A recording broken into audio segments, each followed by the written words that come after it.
اتوار اور سوموار کی درمیانی رات شب برات ہے۔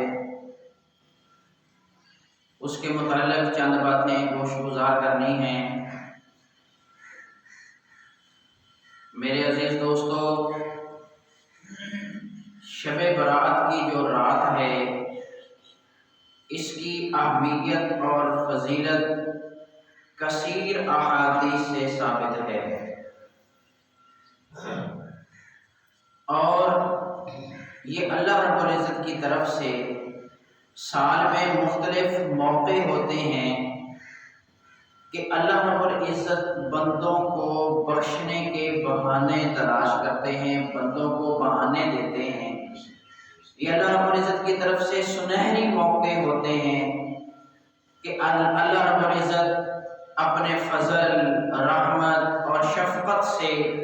بندوں کو ایسی راتیں، ایسے مہینے اور ایسے ایام مہیا کرتے ہیں کہ جن میں تھوڑی سی انسان اللہ رب العزت کو اپنی لجاجت دکھائے تو اللہ رب العزت اس کو بخشش کا پروانہ عطا فرما دیتے ہیں۔ یہ جو شعبان کا مہینہ چل رہا ہے، یہ شعبان لفظ جو ہے یہ شعبہ سے بنا ہے، اور شعبہ کہتے ہیں کسی بھی چیز کے حصے کو۔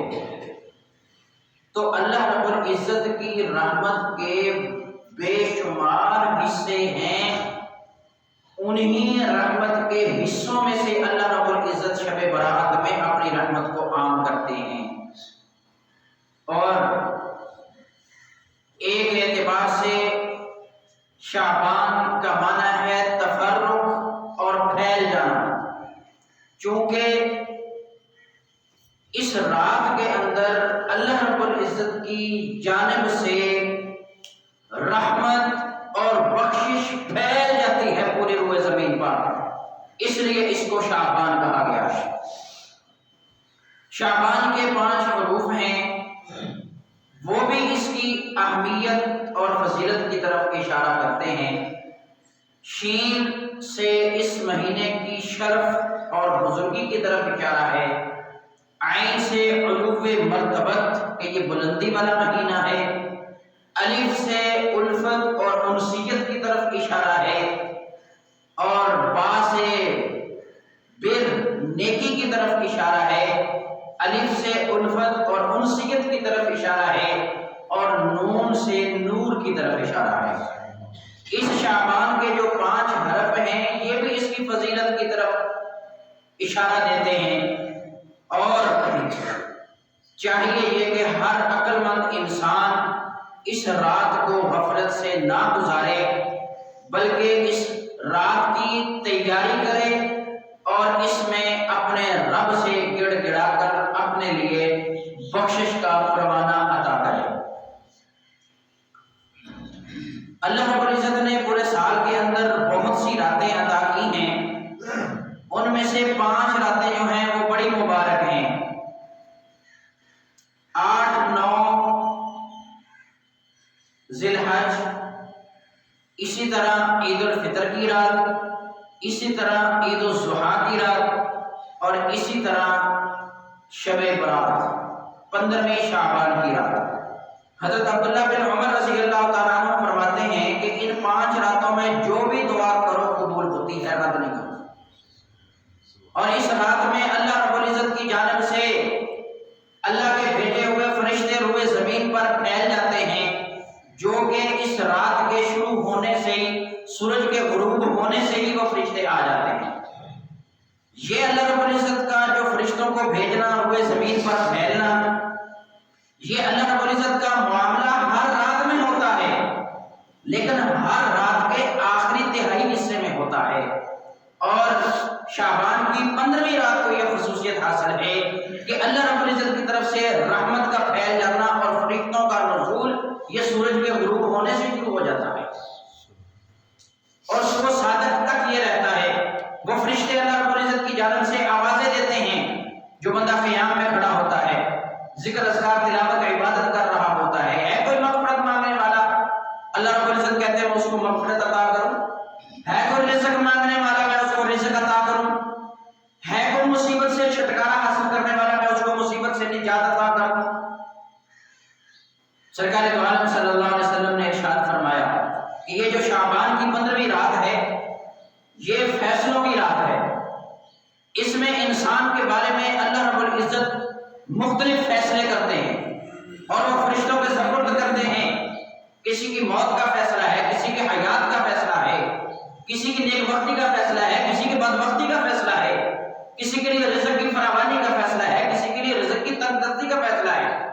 کس کی کتنی عمر ہونی ہے، اس کے بارے میں تمام تر فیصلے اس رات میں ہوتے ہیں۔ اور قرآن عظیم الشان کہتا ہے اِنَّا أَنزَلْنَاهُ فِي لَيْلَةٍ مُبَارَكَةٍ، یہ مبارک رات ہے جس میں اللہ رب العزت نے قرآن نازل کرنے کا فیصلہ فرمایا۔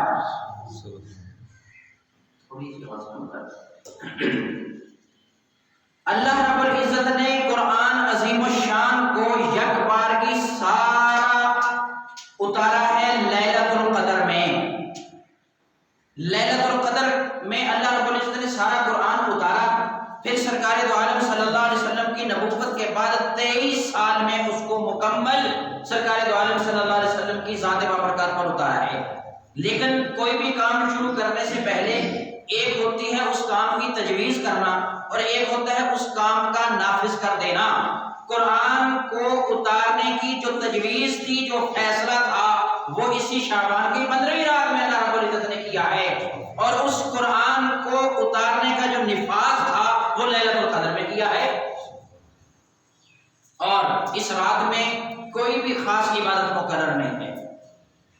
یہ جو ہمارے ہاں معاشرے میں مشہور ہے کہ اس رات میں 100 رکعت نماز نفل پڑھ لو تو پھر اس کا اتنا ثواب ہوگا، یا 4 رکعت اس انداز سے پڑھنی ہے کہ فلاں سورت اتنی دفعہ پڑھنی ہے، اس رکعت میں فلاں اتنی دفعہ پڑھنی ہے، یا اس رات میں نفلوں کی جماعت ہوتی ہے، یا اس رات میں شبینوں کی جماعت ہوتی ہے، یا اس رات میں صلاۃ التسبیح کی اب جماعت ہونے لگ گئی ہے۔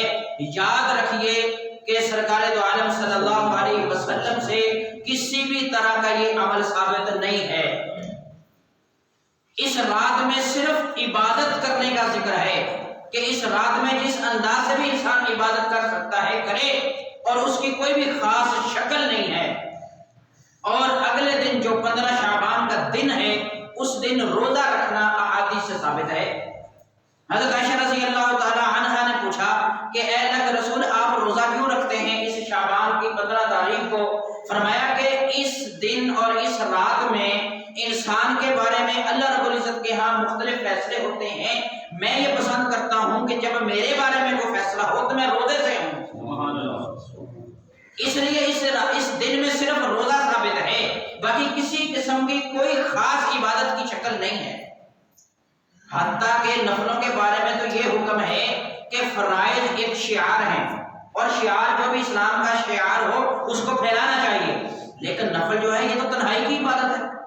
اس کے بارے میں ہے کہ تم اکیلے میں پڑھو، تم تنہائی میں پڑھو، اپنے رب سے تم مناجات کرو۔ جماعت کے ساتھ فرض کے بعد اگر کوئی نماز احادیث سے منقول ہے، ثابت ہے، تو وہ تراویح کی جماعت ہے، صلاۃ الاستسقاء ہے، صلاۃ الکسوف ہے، صلاۃ الخسوف ہے، اس کے بعد کوئی بھی نماز جماعت کے ساتھ ثابت نہیں ہے۔ اور اللہ رب العزت کی طرف سے منادی جب آواز دیتا ہے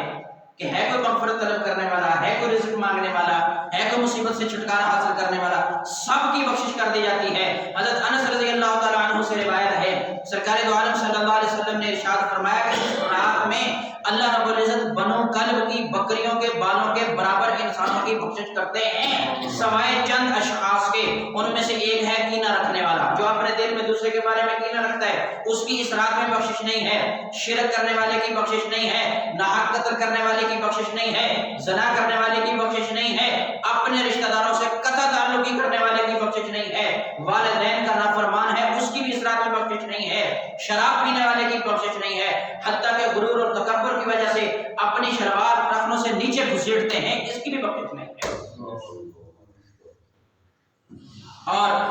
ایک اور حیرانگی کی بات، نکتے کی بات کہ ایک ہے شب قدر، ایک ہے شب برات۔ شب قدر کب آتی ہے؟ رمضان المبارک میں، شب قدر رمضان المبارک میں، شب برات شعبان کی 15ویں رات۔ اب دیکھیے اللہ رب العزت نے ان میں سے ایک رات کو ظاہر کر دیا، ایک رات کو چھپا دیا۔ جب شب قدر کی باری آئی اللہ رب العزت نے فرمایا کہ تم 5 تاک راتوں میں ان کو تلاش کرو، اور جب شب برات کی باری آئی تو اللہ رب العزت نے اس کو ظاہر کر دیا کہ یہ شعبان کی 15ویں رات ہے۔ اس میں کیا نقطہ ہے؟ اس میں نقطہ یہ ہے کہ جو شب قدر ہے رمضان المبارک کی 5 تاک راتوں میں تلاش کرو، اس میں اللہ رب العزت کی طرف سے صرف دینے کے فیصلے ہوتے ہیں۔ اللہ رب العزت کی طرف سے رحمت ہے، اللہ رب العزت کی طرف سے بخشش ہے، اللہ رب العزت کی طرف سے دوزخ سے نجات ہے۔ اللہ رب العزت نے اس کو منفی رکھ دیا۔ اگر اس کو ظاہر کر دیتے تو وہ تو صرف اور صرف دینے کی رات ہے، تو ہم جیسے نکارہ صرف اسی ایک رات میں پڑے رہتے ہیں اللہ کے حضور۔ اس کو اللہ رب العزت نے منفی رکھ دیا تاکہ یہ زیادہ سے زیادہ اس رات کو تلاش کریں، اللہ رب العزت کی ہاں عبادت کریں۔ اور شب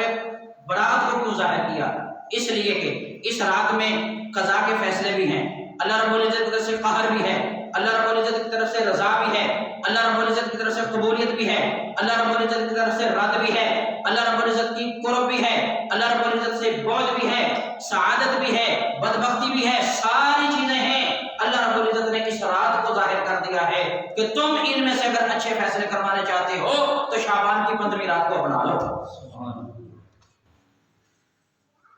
یہ جمعے کا عنوان اس لیے اہم تھا کہ اتوار اور سوموار کی درمیانی رات شب برات ہے اور سوموار کا روزہ ہے، اس لیے اس پر تھوڑی سی بات آپ حضرات کو بتانی تھی۔ اس سے بھی اہم موضوع کی طرف آتا ہوں۔ آج کے جمعے کے میرے 2 عنوان تھے۔ سرکار دو عالم صلی اللہ علیہ وسلم کا ارشاد گرامی ہے، انہ سیکون فی امتی 30 کذابون کلہم یزعم